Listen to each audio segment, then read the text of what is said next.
What happens when you get two of the most confusing stands that cause confusion to fight each other in one grand battle? Welcome to my Funny Valentine versus Diavolo video. I had a bit here where I was gonna say like some political joke, but then I also thought to myself, does Diavolo even technically count as a political leader running the mafia? I don't really know. I think this fight's gonna be interesting based off of the first premise of their stands being confusing to each other. Plus, villain fights in JoJo's are always sick as hell to do, so I hope you enjoy. So I'm going to clarify this at the beginning of the video. This video will not include D4C Love Train for obvious reasons. D4C Love Train is kind of built different and requires a lot of shenanigans to beat him and would be totally unfair in this matchup, personally coming from me. So I will just be using base Funny Valentine and D4C. And since I don't talk about Funny Valentine here a lot on the channel, I will be talking about him first. So surprisingly, for anybody who hasn't read Steel Ball Run yet, for whatever reason, and you're watching, D4C and Funny Valentine are not that complicated. Dirty Deeds Done Dirt Cheap, aka D4C, has the ability of dimensional travel. How this ability works is when Funny Valentine is placed in between two objects, he's able to cross over / place himself in a parallel world to his own.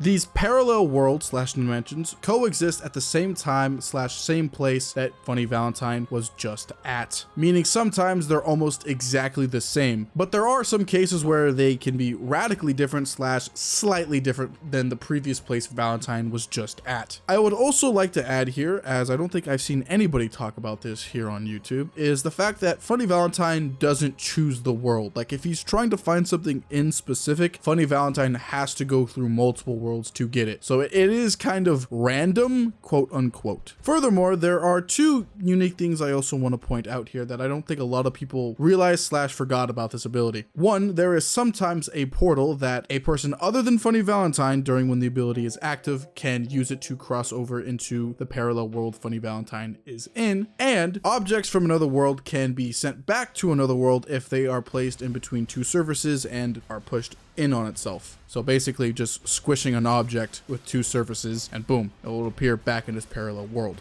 Note, the surface has to be the same surface that they originally came through. So that is the basic idea of D4C's travel ability, but this is a main villain stand, so where are the shenanigans? Well, D4C has the ability to transfer itself to other Funny Valentines, making that Funny Valentine the new main Funny Valentine. Basically meaning here that Funny Valentine has an infinite amount of lives to send his D4C onto, basically making him immortal. Mind you, there is only one D4C, and the transferring of D4C to a different Valentine, at least on panel, is extremely quick, and we don't know how long D4C can just exist without a Funny Valentine. And all previous information of the previous Funny Valentine with D4C is now continued on forward with the new one, and so on and so forth. The only way to kill him, said by Diego, is with an instant kill technique of some kind. If an instant kill move is not used, D4C and Funny Valentine have a very high likely chance of just dipping into a different universe and grabbing another parallel Funny Valentine so he can just switch bodies with, becoming the new main Funny Valentine. It is one of very few abilities in JoJo's that make a character immortal. But there's more. You see, D4C and Funny Valentine are protected because D4C has this ability to protect itself from, you know, exploding in on itself when touching another Valentine. You see, when two objects,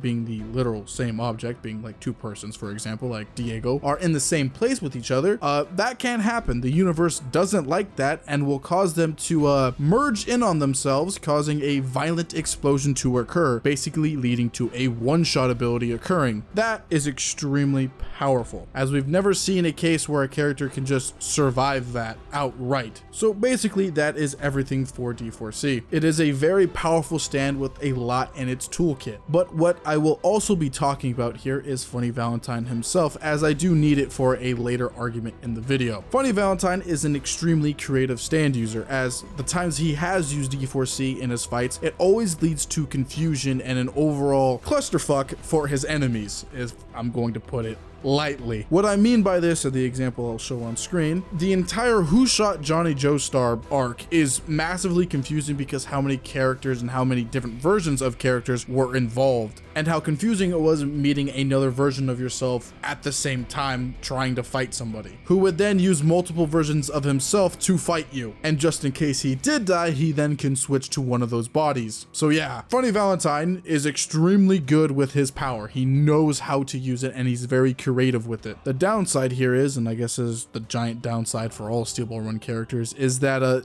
Steel Ball Run doesn't have a lot of like good statements for its characters, meaning that I can't really place an AP slash speed feat on them without kind of, you know, relying on a lot of what if slash loopholes within the story. You technically can do it to the characters at the very end of the part, as there is a lot more that happens at the end of the parts in like the Steel Ball Run universe. I will just say that now. But like when it comes to the middle slash beginning of these parts, there really isn't a lot to go with, and especially for D4C. The only thing I can really say here in terms of AP slash speed feats, he scales to a Velociraptor. That's really about it. Maybe Tusk Act 2's bullets, technically slash Act 3 as well, but even then that's pretty subjective. There is one kind of solid argument you could say here, is that when Love Train was achieved, Love Train only gave him a new ability, meaning all the statements and feats that he did against Tusk Act 4 and stuff could be comparable to just regular D4C, meaning that he is pretty fast and pretty strong. But take that with a grain of salt, as stand evolutions usually in some cases just amplify a stand overall, not just ability wise. I would say at the safest area in terms of speed you could give D4C, just regular D4C would be like as fast as light to faster than the speed of light. That's about it at a pretty good like benefit of the doubt. I would also like to clarify that's just for D4C. Funny Valentine himself gets hit a lot of times, by the way, so just FYI on that, by stuff that's significantly slower than light itself. And that's about it for Funny Valentine and D4C. Moving on to Diavolo and King Crimson. So explaining King Crimson and its abilities for the 100th billionth time on my channel goes as the following. King Crimson has two abilities, Time Eraser slash Time Skip, and Epitaph with the ability of Precog. How Diavolo uses King Crimson in series goes as the following. Usually he'll use Epitaph and its Precog abilities to see 10 seconds into the future. Side note about this ability, it is strictly only 10 seconds, and Diavolo cannot see anything further into the future. So if you can kind of get to the point where you understand that power, you can kind of beat it a little bit, because Bruno did do this in series, but it is extremely difficult. If the next 10 seconds of the future is undesirable by Diavolo, he can skip over it thanks to King Crimson and Time Eraser slash Time Skip. So the next 10 seconds, all events that could have played out during that 10 seconds do, but they have been skipped over, but still have happened, giving this feeling of deja vu slash a lost perception of time has now occurred. The only person that actually felt that, you know, lost section of time is Diavolo himself. But during this 10 seconds, Diavolo cannot interact with anything. He's just kind of free floating through this skipping of time. But this does have its advantage, as nothing can interact with Diavolo at all. So if he were to be destined to be shot, he can activate Time Skip and dodge being shot or being hit in general, as it will just literally pass through him in some cases. And that's it for King Crimson with his ability in its entirety. Note, there are some shenanigans at the end of part 5 involving Chariot Requiem, where Diavolo can interact during Time Skip for whatever reason. It's never brought up again and only happens one time, so I will not be counting it here. I've talked about this in the past with my Chariot Requiem video and my most terrifying stance, King Crimson. So I hope I made that easy to understand at a very, very basic level, as I know a lot of people have this very old mentality of King Crimson's hard to understand. Personally, I've been talking about him for so many years now that it's just easy to roll it off my tongue. But I will put into perspective why this ability is so freakishly busted. First example here would be Doppio. Doppio was, or maybe might be, the main personality of Diavolo, because they share one body, but for this example I don't really care for that. What I will explain here is this. Doppio didn't know how to use Epitaph or King Crimson in his fight against Risotto, but the ability is so freakishly powerful that even a rookie using this very, very powerful stand ability was still able to hold off long enough to eventually get Diavolo out and finish the fight. That's mostly thanks to Epitaph and its precog ability helping out immensely in that fight. Furthermore, a pretty crazy one here that everyone just tends to forget forget about when talking about Diavolo would be the case where King Crimson and Diavolo feel extremely confident, damn near guaranteeing that they can fight all of Bruno's group at once, thanks to time erasure / time skip. To put this into perspective, that is 6 guys. That is Bruno, Narancia, Abacchio, Fugo, Giorno, and Mista all at once. Maybe minus Abacchio because his stand can actually do anything, but that's still 5 dudes with stands that he probably does know about because the gang just knows about each other's stands to at least a vague degree, that he'll fight confidently at once just to get rid of Trish. And the only thing that was holding him back was the fact that he just didn't want to reveal himself in front of all those people. That's it. No, this is just a statement and not an actual feat, but the fact that he just even thinks about this does imply that he probably feels confident enough that he could do it. So I hope that kind of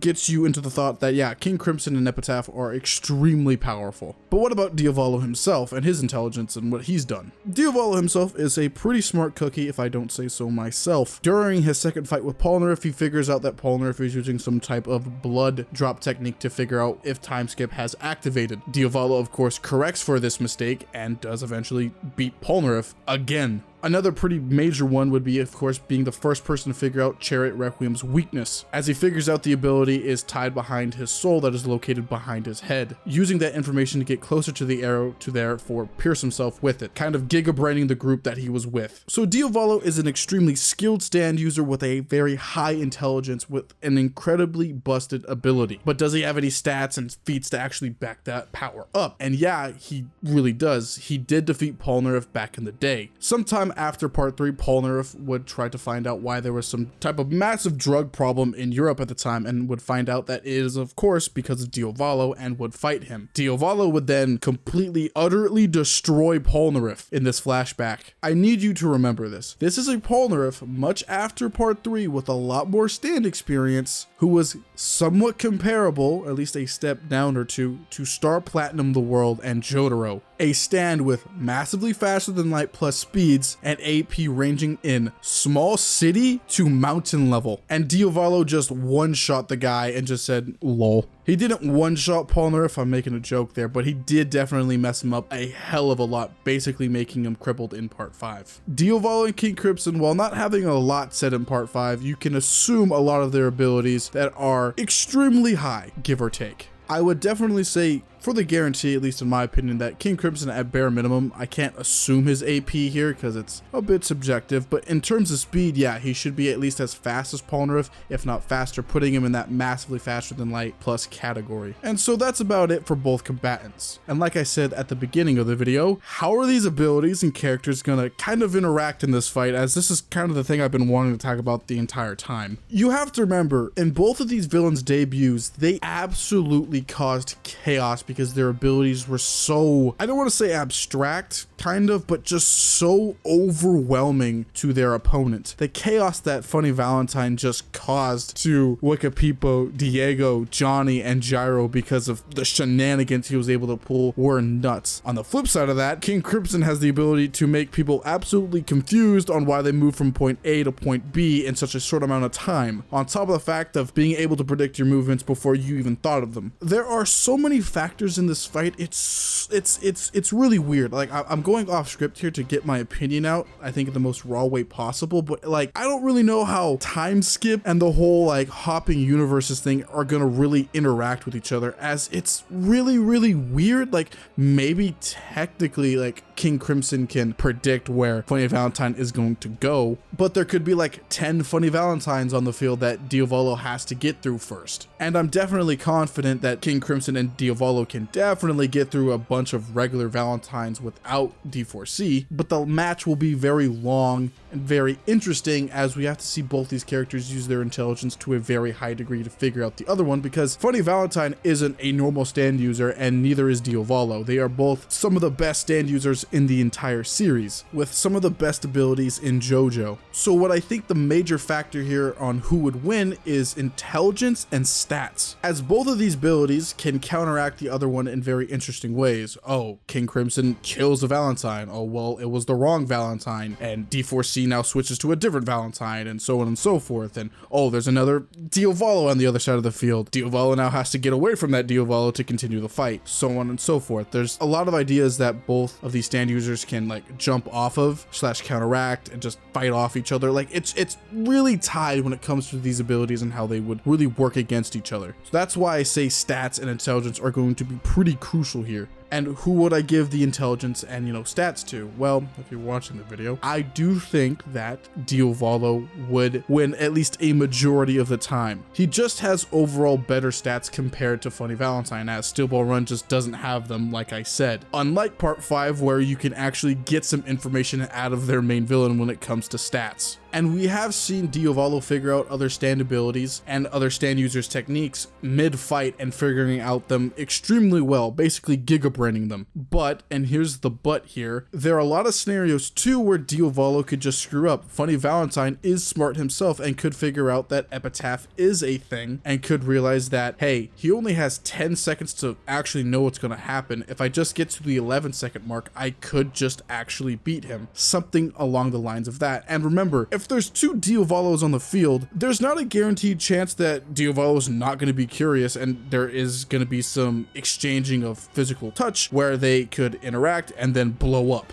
leading to a potential Funny Valentine victory. On top of the fact, you also have to remember that Funny Valentine has a lot of lives he could just burn through. He has a much bigger margin of error to work with compared to Diavolo. And like I said, the only reason why I'm siding with Diavolo this time is just because, well, he just has better stats compared to Valentine. That's the real big thing I want to push here, just because solely of stats. I would personally say that it would be an extremely high difficult fight for Diavolo, probably winning around, I don't know, 55 to 60% of the chance between these two. But I also could be grossly underestimating Funny Valentine's abilities of just switching bodies and gaining information slowly over time, which could be an extremely critically large factor here. Like, don't be surprised if in the comment section somebody lists like some really crazy thing for Funny Valentine and I basically switch up. Like, I think this fight is damn near close. Like, I mean really close. It's going to be difficult for either side here. I'm just, as of now, siding with Diavolo. Well, that's going to be the end of the video. If you did enjoy it, please like, comment, share, subscribe, follow me on Twitter, stay hydrated. I'll see you in the next one, ladies and gentlemen.